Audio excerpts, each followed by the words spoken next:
Bienvenue dans Être soi au féminin, le podcast pour les femmes qui osent se réinventer pour enfin s'assumer dans toute leur singularité et leur puissance. Je suis Elisabeth Souriau, j'accompagne les femmes sur leur chemin de transformation alchimique, de l'ombre à la lumière, pour réveiller leur nature authentique, partir de leur créativité naturelle. Ce chemin de reconnexion, je le marche depuis près de 30 ans.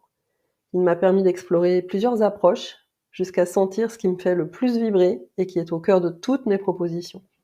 L'art-thérapie et les approches créatives au sens large. 2 fois par mois, je te partage des réflexions, des pistes d'exploration et des outils concrets pour t'accompagner sur ce chemin de révélation de ton trésor intérieur.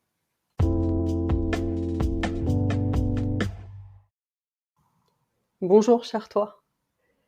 Dans cet épisode, je vais te parler indépendance, responsabilité, choix et engagement. Oui, c'est du lourd. Et je vais me baser sur une citation que j'ai lue dans un livre d'Alain Babankou, que je vais te lire. Un être indépendant est surtout et avant tout un être qui a choisi de se définir lui-même et, par voie de conséquence, d'assumer cette définition. Alors, se définir, est-ce que c'est un enfermement ou une voie de libération ? Eh bien, se définir, c'est un enfermement quand tu es tellement corseté dans ta définition de toi-même, dans tes croyances, dans ta façon de te voir, dans la façon dont tu penses que tu dois te comporter, qu'en fait, tu te cantonnes dans un rôle que tu as choisi, plus ou moins consciemment, et dont tu n'arrives plus à te défaire. Voilà, tu es ceci, et ça t'interdit d'aller explorer toutes les autres possibilités qui t'offrent à toi.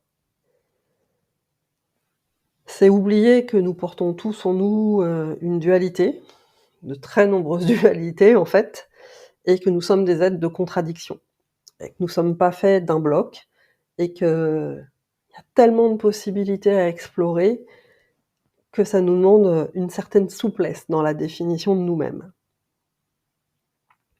Se définir, ça peut aussi être une voie de libération, de souveraineté, de puissance, quand tu te définis par rapport à ce qui est important, essentiel pour toi, par rapport à tes valeurs, tes besoins, et que tu suis cette voie du cœur, de tes tripes, parce que vraiment ça t'anime, c'est quelque chose qui te met en feu, qui te met en joie et qui te donne de l'élan.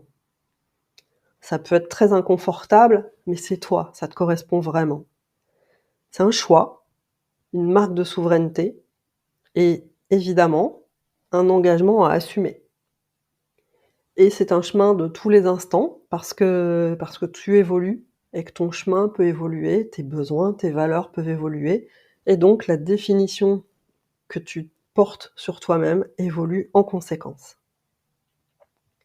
Alors parfois, c'est parfaitement OK de ne pas se définir, de ne pas savoir, d'être dans le flou et de l'accepter, de plonger pleinement dans ce moment où je ne sais pas.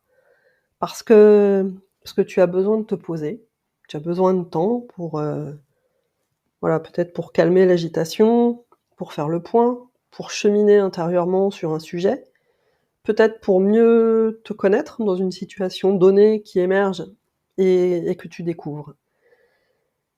Et dans ce cas, être dans le flou et surtout l'accepter, c'est un choix super puissant, quand il est conscient. Je sais que je ne sais pas, je l'accepte et j'accepte de traverser cet espace de vide qui en fait porte en lui tous les potentiels. Tout est déjà là, mais il y a besoin que ça décante pour que les choses s'éclairent. Et parfois, à l'inverse, c'est très, très pratique de ne pas se définir, de rester dans ce flou, de surtout ne pas se positionner clairement. Et tout ça, c'est plus ou moins conscient, même si je suis absolument convaincue que dans l'immense majorité des cas, en fait, tu sais très bien que tu ne te positionnes pas. Et ça t'arrange. C'est confortable. Alors ça peut être très inconfortable, mais ça paraît plus facile. Parce que Ne pas se définir, ne pas choisir, eh bien, en fait, c'est ne pas avoir de direction. Et quand on n'a pas de direction, eh bien, on n'a pas à s'engager et on n'a pas à prendre de responsabilité. Et d'abord et avant tout, on n'a pas à prendre la responsabilité de soi-même. Alors, dans ce flou, tu vas tourner en rond, tu vas naviguer en vue, tu vas râler, tu vas t'en vouloir, tu vas en vouloir aux autres aussi, beaucoup, alors qu'en fait, tu sais très bien.